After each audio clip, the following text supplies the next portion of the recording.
What's up, YouTube? I'm here today, along with my cat Pharaoh, to tell you about timing. Timing is something that is so unnecessarily overcomplicated in the Tekken and the fighting game scene in general. Over the years, I've talked to a number of pros just to ask what their approach to timing is, what their definition of timing is, timing changes, immediate versus delay, all that stuff. So I just wanted to make a quick video sort of condensing and shrinking that down into a tight little mini lesson that, if you follow, I think will get you a pretty good payoff, like in things like ranked, offline, tournament, etc. I broke it down into a couple sections, right? So first down here, just some general terminology to get used to would be set timing, which is when you're going to do something to incite the button that they press, right? So you run up, you do something to set the timing, they respond, right? Open timing, when you're gonna run up out of nowhere, seemingly nowhere, and press your button to start, right? Or they do the same thing. So set timing is off of a fixed interaction. Open timing, there's no tell. You're just, one of the players is running up, pushing their button, right? Committing to the timing. Especially immediate timing and delayed timing are like the two big terms that you hear a lot of people, a lot of pros, a lot of people, right, talk about. Immediate is simply going to be right after a turn ends, whether that's your turn or their turn. So if I come up and take a turn, immediate timing, immediate timing. There's no delay, right? There's nothing in between me and my finger depressing the button. I do a button, they do a button, I do a button back. Immediate timing. Delayed timing is when you're going to do one of a number of things. I'm going to get into that in the very end of the video and give you guys some examples. When you do one of a number of things to do just that, delay your timing. A split second, a second, it's up to you. So if you run up, immediate timing, stop, and then delayed timing. You run up, immediate timing, step, and then delay timing. Delay your button, right? Do something instead of just giving it to them. Everybody is looking for immediate timing, right? So those are just the general concepts that we're going to sort of be working within. From there, I also want to break down the video into two sections. I'm going to try not to make this a really long video. Their timing, right, your opponent, and then our timing. So their timing, how to find that, or at least some beginner steps to sort of get headed in that direction. And then our timing, things really we can do to change our timing, to delay, to get a little bit creative with it. Anything but just give it to them, right? That's the last thing that we want to do, especially in high stakes things like ranked and tournament, etc., etc. So starting out with their timing, trying to find their timing, right? What I like to do, and I learned this from Ty actually. Ty has a lot of good content on timing too. Not a lot of people do. Not a lot of people cover this, but yeah, Ty's awesome. I believe this is one. So, immediate timing. If they respond with immediate timing, you're gonna look to exploit that, right? Especially with the buffs they've done to movement and buffering movement. There's a lot of ways to exploit your opponent's immediate timing.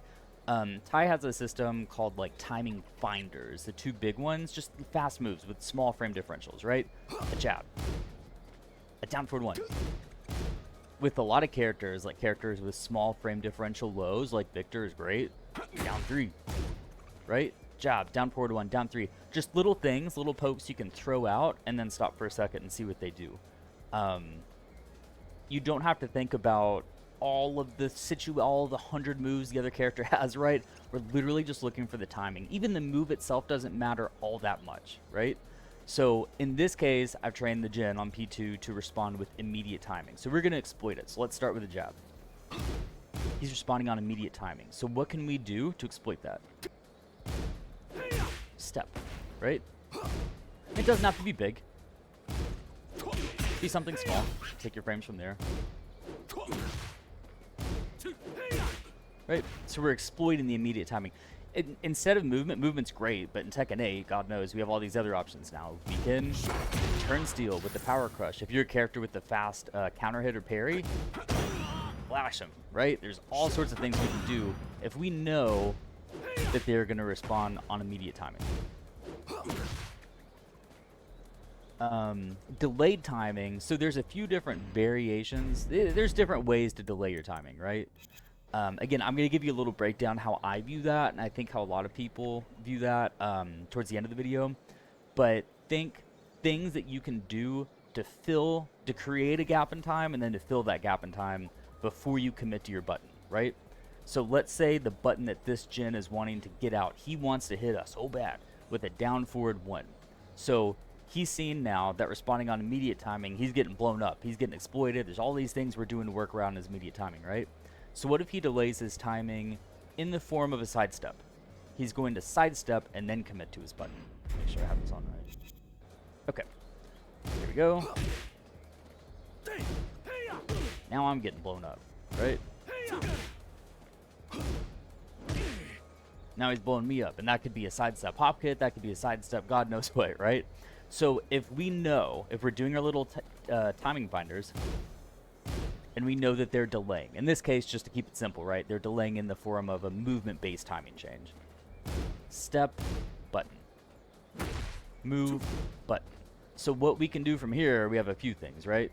And this when it gets more into like realignment, things like that. But I think one of the best things is a counter hit.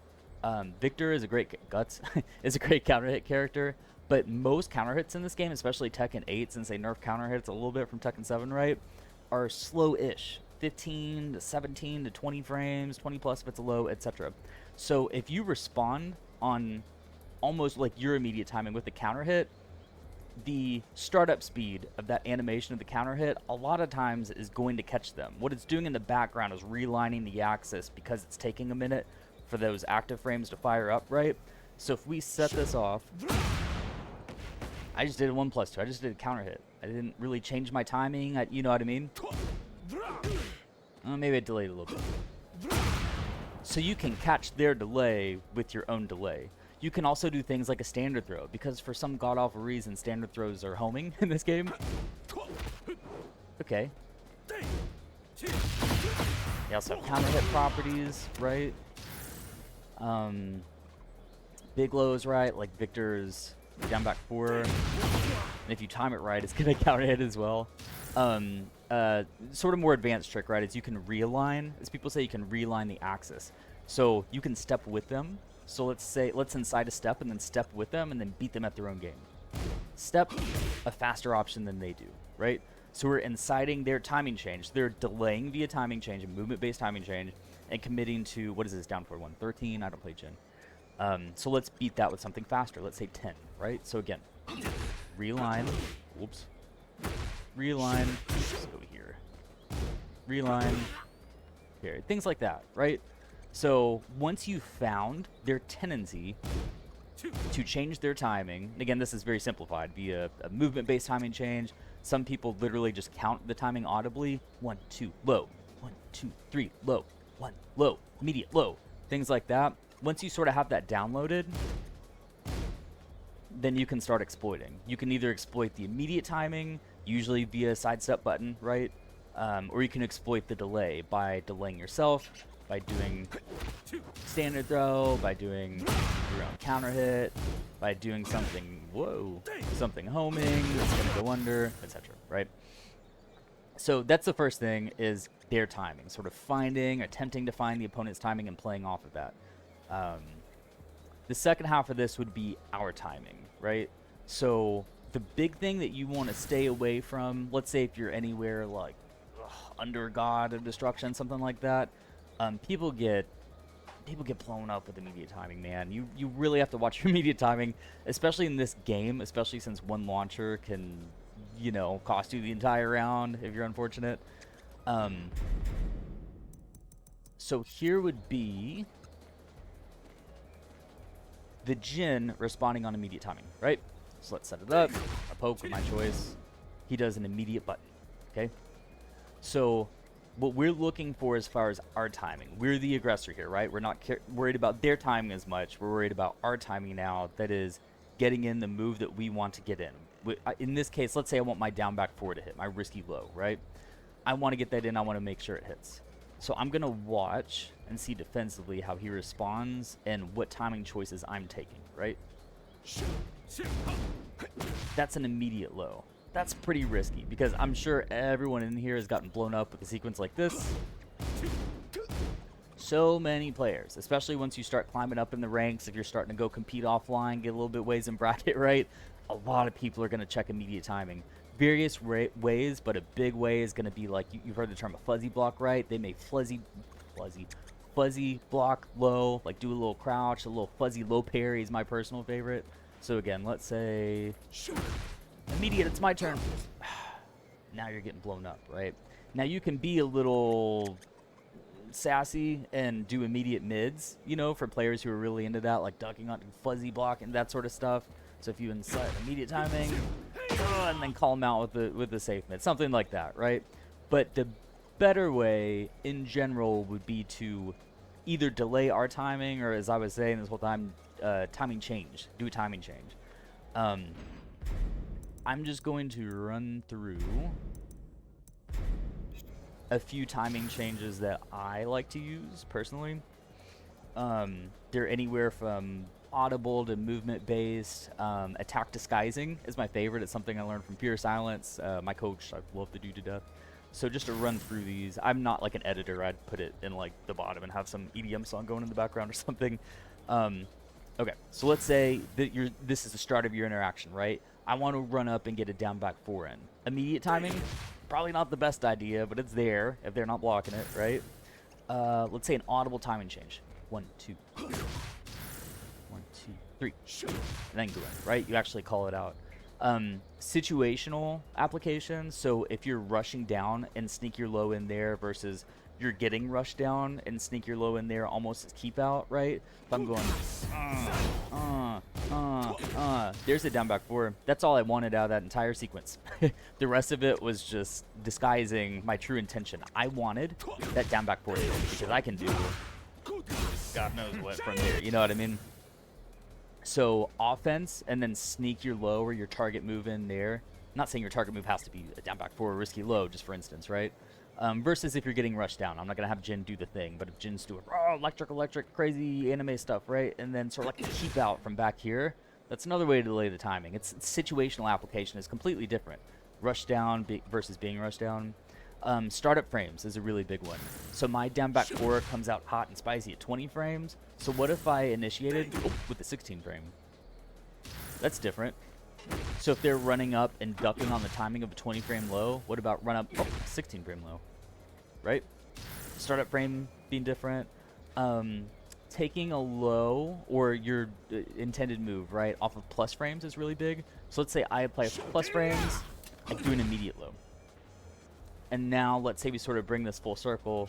I apply plus frames, I do a timing change, and then my intended low. So many people, when they eat those plus frames, they're going to look for a hard 50-50, mid versus low. Whether that's a stance mid versus low, neutral mid versus low, like a power poke, you know what I mean? So just be very cautious.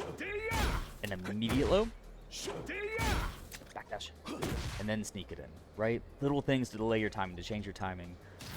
Mac is big on empty timing changes, literally doing nothing. So say we like to run up and do an attack, run up, hands off, and then just get back to playing Tekken.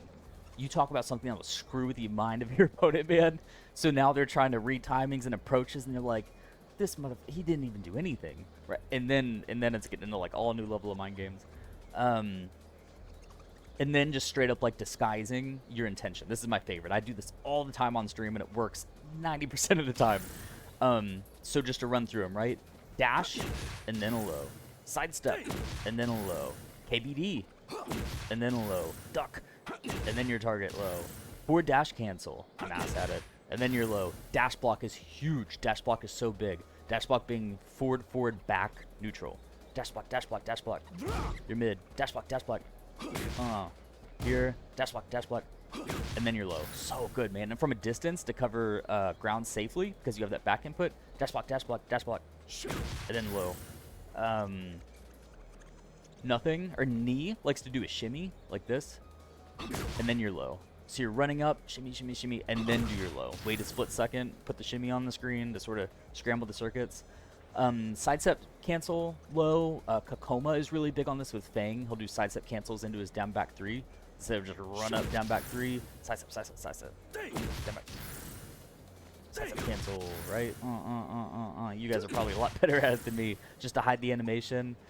Sidestep forward is another big one you see people do.